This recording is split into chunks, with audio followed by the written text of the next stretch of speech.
Hello everyone, this is Afreen. Assalamu alaikum and welcome to the channel.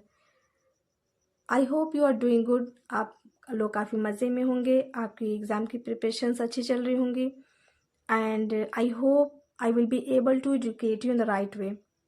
So let's get started. आज हम आपके biology के molecular basis of inheritance chapter के एक बहुत ही इम्पॉर्टेंट टॉपिक को डिस्कस करेंगे जिसको ओपेरॉन कॉन्सेप्ट या लाइक ओपेरॉन कहते हैं। आपने सेंट्रल डोग्मा पढ़ा होगा। सेंट्रल डोग्मा के अकॉर्डिंग जो जेनेटिक इन्फॉर्मेशन होती है वो डीएनए से आरएनए मीन एक सिंगल डायरेक्शन में फ्लो होगी। डीएनए से RNA, RNA to protein. Simply हम कह सकते हैं कि जो डीएनए से आरएनए बनने की प्रोसेस है उसको ट्रांसक्रिप्शन कहते हैं और आरएनए से प्रोटीन बनने की प्रोसेस को ट्रांसलेशन कहते हैं। अब ये जो प्रोटीन बनी इसका रेगुलेशन भी होना ज़रूरी है। रेगुलेशन मीन कि सेल को कब किस प्रोटीन की रिक्वायरमेंट है, कब प्रोटीन बननी है, कब नहीं बननी है, उस प्रोसेस को कब स्विच ऑफ किया जा सके, स्विच ऑन किया जा सके। क्योंकि हमारे जीनोम के पास तो जितनी भी लाइफ टाइम में रिक्वायरमेंट है प्रोटीन की, सारी इन्फॉर्मेशन उसके पास जेनेटिक इन्फॉर्मेशन होती है। लेकिन ऐसा तो नहीं कि हाँ वो जीन्स हमेशा प्रोटीन की सिंथेसिस करती रहेंगी। इस कॉन्सेप्ट को आप इस तरीके से समझ सकते हैं कि अगर आपके पास एक महीने का राशन है तो हम अपनी रिक्वायरमेंट के हिसाब से ही डेली डेली थोड़ा करके खाना बनाते हैं। ऐसा नहीं है कि हम एक हफ्ते का खाना बना के स्टोर कर लेते हैं। सेम इसी तरीके से जब जिस प्रोटीन की रिक्वायरमेंट होगी सेल तभी उसका फॉर्मेशन करेगी, सिंथेसिस करेगी, और जब रिक्वायरमेंट नहीं होगी तो वो प्रोसेस स्टॉप कर दी जाएगी, रेगुलेट कर दी जाएगी मीन। तो जीन रेगुलेशन का जो कॉन्सेप्ट है वो सबसे पहले जो है जैकब एंड मोनार्ड ने 1961 में दिया। इकोलाई में स्टडी इन्होंने किया। इकोलाई में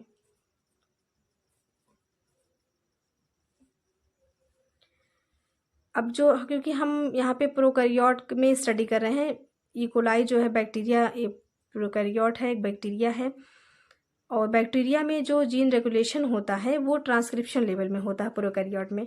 क्योंकि अगर हम ट्रांसक्रिप्शन लेवल पे ही जीन का रेगुलेशन कर दें, प्रोसेस को रोक दें, तो आगे की प्रोटीन सिंथेसिस की प्रोसेस ऑटोमेटिकली स्टॉप हो जाएगी। लाइक ओपेरॉन पढ़ते हैं। ओपेरॉन क्या है? ओपेरॉन एक्चुअली बेसिकली किसी साइंटिस्ट का नाम नहीं है। ओपेरॉन एक ग्रुप ऑफ जीन को कहते हैं। जैसे कि जो प्रोटीन सिंथेसिस हो रही है उसमें एक अकेली जीन का कंट्रीब्यूशन नहीं है कि वो एक्सप्रेस हुई और प्रोटीन की सिंथेसिस होने लगी। इसमें एक टीम वर्क होता है। डिफरेंट टाइप की जीन्स होती हैं। कुछ जीन्स ऐसी होती हैं जिनके पास जेनेटिक रियल में जेनेटिक इन्फॉर्मेशन होती है कि उनको प्रोटीन बनाना है, और उस जीन को कंट्रोल करने के लिए कुछ जीन होती हैं कि कब प्रोसेस को स्टार्ट कराना है और कब उसको स्टॉप कराना है। तो हम सिंपली इसकी डेफिनेशन इस तरीके से दे सकते हैं कि a group of functionally related gene that are controlled by a shared operator. Mean एक क्लस्टर ऑफ जीन जिसका एक शेयर्ड प्रमोटर हो उसको ओपेरॉन कहेंगे। लाइक ओपेरॉन क्यों कहा? लाइक रिफर्स टू लैक्टोज, क्योंकि ये जो ओपेरॉन है वो लैक्टोज के ब्रेकडाउन से रिलेटेड है, इसलिए इसको लाइक ओपेरॉन कहा गया। मीन लैक्टोज को ब्रेकडाउन कराने वाली जो प्रोटीन है उसको किस तरीके से रेगुलेट किया जाएगा, किस तरीके से उसको स्टिमुलेट किया जाएगा प्रोसेस को कि प्रोटीन बनेगी, एंजाइम्स बनेंगी, और किस तरीके से उसको इनहिबिट किया जाएगा। अभी हम इसको आगे की प्रोसेस में ओपेरॉन के फंक्शन में देखेंगे। फिलहाल हम ओपेरॉन देखते हैं। ओपेरॉन में लाइक ओपेरॉन में 2 टाइप्स की जीन होती हैं, controller gene and structurer gene. Controller gene में 3 जीन होती हैं। इसमें पहली रेगुलेटर जीन जिसको आई से रिप्रेजेंट करेंगे, प्रमोटर जीन जिसको पी से रिप्रेजेंट करते हैं, ऑपरेटर जीन जिसको ओ से रिप्रेजेंट करते हैं। स्ट्रक्चरल जीन में 3 जीन होती हैं जिसको Z gene, Y gene and A gene कहते हैं। स्ट्रक्चरल जीन किसे कहेंगे? डीएनए का वो सीक्वेंस जिससे एमआरएनए बनना है उसको स्ट्रक्चरल जीन कहते हैं। एक्चुअली ये जीन वही जीन है जिनके पास एक्चुअल में जेनेटिक इन्फॉर्मेशन होती है प्रोटीन सिंथेसिस की। कंट्रोलर जीन क्या है? स्ट्रक्चरल जीन के फंक्शन को ये कंट्रोल करेंगी। कब इनिशिएशन कराना है, प्रोटीन सिंथेसिस की प्रोसेस को स्टार्ट कराना है, और कब रेगुलेट किस तरीके से करना है स्टॉप कराने के लिए, ये इनको कंट्रोल करती हैं। अब हम एक एक जीन के फंक्शंस को पढ़ लेते हैं कि इनका फंक्शन क्या है ओपेरॉन में। आई जीन, जिसको कि इनहिबिटर कहते हैं, इनहिबिटर जैसे इसके नाम ही से शो हो रहा है कि ये प्रोटीन की सिंथेसिस की प्रोसेस को इनहिबिट करेगी। किस तरीके से इनहिबिट करेगी आगे हम देखेंगे। फिलहाल हम ये जान लेते हैं कि जो आई जीन है उसमें ट्रांसक्रिप्शन होगा, ट्रांसक्रिप्शन के बाद इसमें रिप्रेशर mRNA बनेगा, रिप्रेशर RNA के बाद इसमें फर्दर ट्रांसलेशन की प्रोसेस होगी और रिप्रेशर प्रोटीन बनेगी। ये बहुत ही इंपॉर्टेंट प्रोटीन है,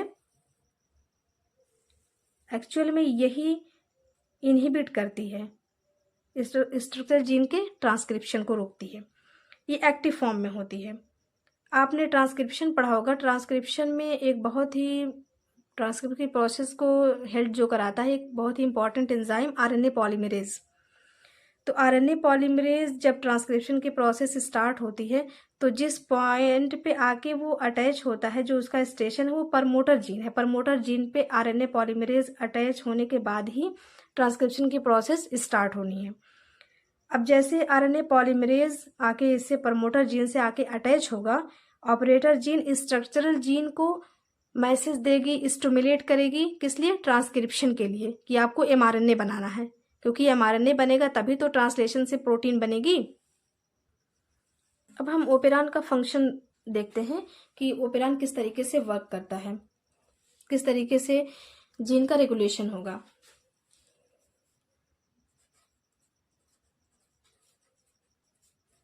function of operon.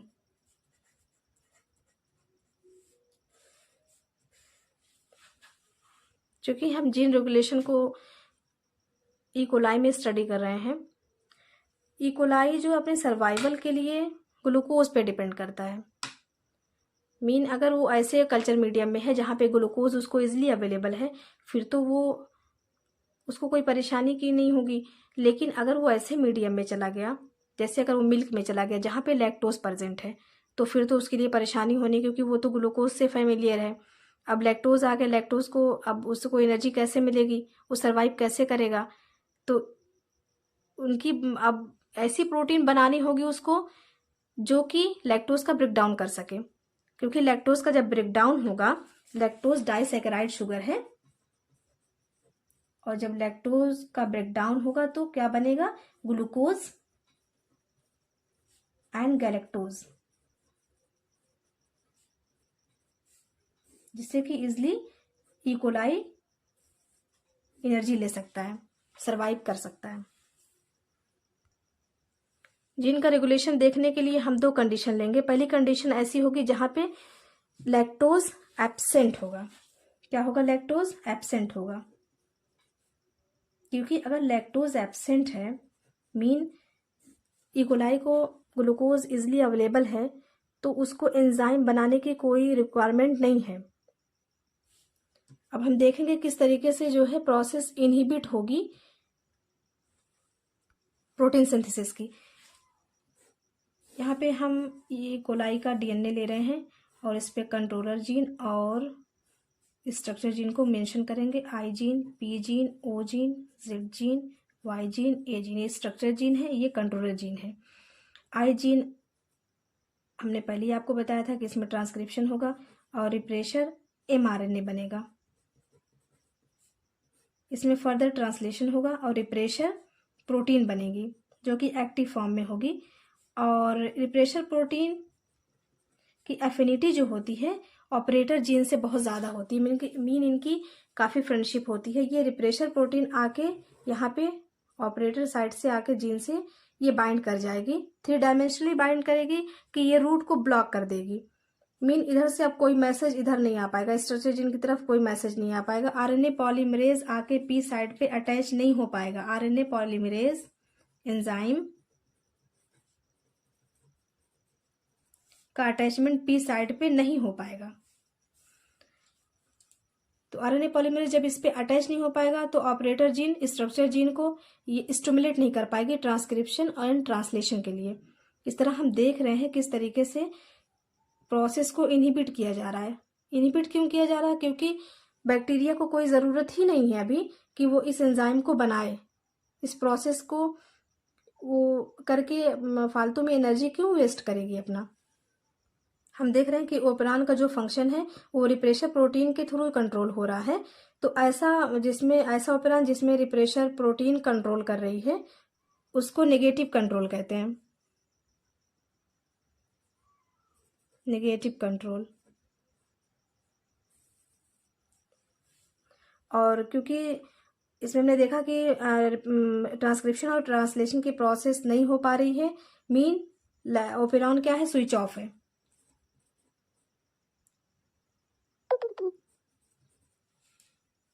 Operon switch off है। सेकंड केस हम ऐसा लेंगे कि जिसमें लैक्टोज प्रेजेंट है। रियल स्टोरी तो अब शुरू होगी जहां पे लैक्टोज प्रेजेंट है। अगेन हम ई कोलाई का डीएनए ले रहे हैं।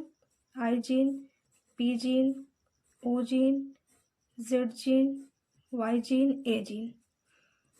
इसमें फिर से ट्रांसक्रिप्शन होगा, रिप्रेशर एमआरएनए बनेगा एंड ट्रांसलेशन के बाद रिप्रेशर प्रोटीन बनेगी। रिप्रेशर प्रोटीन बनेगी। सपोज करिए ये बैक्टीरिया की सेल है और ऐसे कल्चर में है, वो कल्चर मीडियम में जहाँ पे लैक्टोज प्रेजेंट है। बैक्टीरिया के सेल में एक स्मॉल अमाउंट में परमेज एंजाइम होता है जो कि सेल मेम्ब्रेन को परमेबिलिटी प्रोवाइड करेगा ताकि वो लैक्टोज को अपने अंदर एब्जॉर्ब कर सके। रिप्रेशर प्रोटीन बन चुकी है और जैसे ही लैक्टोज अगर एंट्री किया सेल के अंदर, रिप्रेशर प्रोटीन की एफिनिटी जो है लैक्टोज से ऑपरेटर जीन के कंपेरिजन में ज़्यादा होती है। जैसे इन्होंने देखा, रिप्रेशर प्रोटीन क्या की? लैक्टोज से बाइंड कर गई और इनएक्टिव हो गई, इनएक्टिव हो जाएगी और ये भूल गई कि इससे पहले हम कहाँ थे। जैसे ही रिप्रेशर प्रोटीन लैक्टोज से बाइंड करेगी ये रूट क्लियर हो जाएगा, मीन आरएनए पॉलीमरेज इजिली आके कहाँ अटैच हो गया? प्रमोटर साइड पे। जैसे आरएनए पॉलीमरेज यहाँ पे अटैच होगा, ऑपरेटर जीन स्ट्रक्चर जीन को मैसेज देगी, मीन स्टिमुलेट करेगी, किस लिए? ट्रांसक्रिप्शन के प्रोसेस के लिए। और इसमें ट्रांसक्रिप्शन होगा, ट्रांसक्रिप्शन होगा, ट्रांसक्रिप्शन होगा और क्या बनेगा? एमआरएनए। प्रोकैरियोट का जो एमआरएनए होता है वो पॉलीसिस्टेरॉनिक होता है, मीन एक सिंगल एमआरएनए कैपेबल होता है डिफरेंट टाइप की प्रोटीन बनाने के लिए। तो हम देखते हैं कितनी टाइप की यहाँ पे प्रोटीन बन रही है। Z gene code for beta galactosidase, galactosidase. इसमें ट्रांसलेशन के बाद ही ये बनेगा, ये प्रोटीन है। And Y gene code for permease and A gene code for transacetylase, transacetylase. Beta galactosidase main enzyme होता है लैक्टोज के ब्रेकडाउन के लिए। एंड परमिएज एंजाइम, जैसे कि इसके नाम से शो हो रहा है कि ये परमेबिलिटी प्रोवाइड करेगा लैक्टोज को इजिली बैक्टीरिया के सेल में आने के लिए। अब क्या करेगा? गैलेक्टोसाइडेज एंजाइम जो है ये लैक्टोज को ब्रेकडाउन करेगा लैक्टोज का, और क्या रिलीज होगा? ग्लूकोज एंड गैलेक्टोज रिलीज होगा।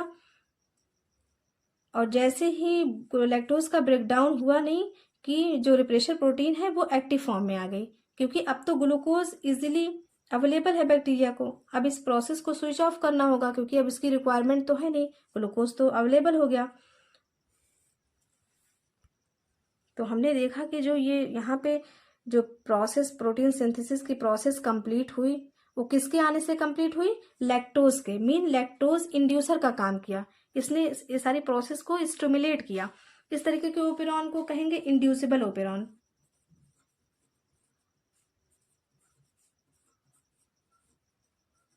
क्योंकि इसको ऑपरेट करने के लिए किसकी जरूरत पड़ी? एक इंड्यूसर की जरूरत पड़ी। लैक्टोज खुद को ब्रेक डाउन करने वाली एंजाइम्स को बनाने के लिए खुद रिस्पॉन्सिबल हुआ। और हमने देखा यहाँ पे ट्रांसक्रिप्शन और ट्रांसलेशन हो रहा, प्रोटीन की सिंथेसिस हुई, इसलिए ऐसे ओपेरॉन को हम कहेंगे ओपेरॉन स्विच ऑन है, ओपेरॉन स्विच ऑन। होप आपको ओपेरॉन का कॉन्सेप्ट इजली समझ में आया होगा। If you like video then like, share and subscribe. Commit me for more videos. Thank you so much.